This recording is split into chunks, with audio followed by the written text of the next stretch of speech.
to trying to raise your kids, you're the one who's just trying your best to get them to do what they're supposed to do, and they just seem not to be doing that. Well, we're going to be walking through some stuff that I hope is going to be very, very helpful for you. This is the second part to a three-part series, and if you weren't here with us last week, we talked about some of the inner core needs that every child has and what our goals are when it comes to parenting. And what we're going to talk about today is sort of built on that. And if I pique your interest a little bit of that information and you didn't hear what we had to talk about last week, I just want you to know we've got it online. You can go to journeyinfo.org.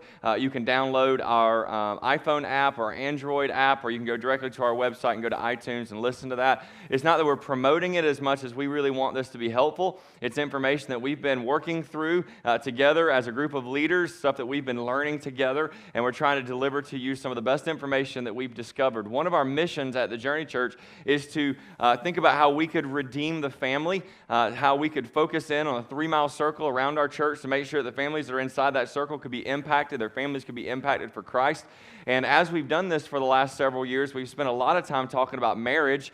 We haven't done a lot of work on parenting. And I'll admit to you, one of the reasons why we haven't done that is I feel like the biggest hypocrite on stage. My job is to stand up here and give you truth. And a lot of times I have to do that, and I don't necessarily feel like I'm living it out nearly as well as I'm saying it. And as I'm talking about parenting, I feel that way the most. So when I submitted to the leadership to say, okay, I'm going to talk about parenting this year, it's not something I was doing very excitedly. It's something I was actually doing slightly begrudgingly because I don't want to be the hypocrite. And I know as I talk about a lot of parenting things, I'm telling you about what I've learned and what I'm trying to put into place. But it's not always what we're exactly doing, and that's part of the struggle. And that's part of the reason why what we're trying to do is say that grace is a huge part of this parenting strategy that each and every one of us has. Now,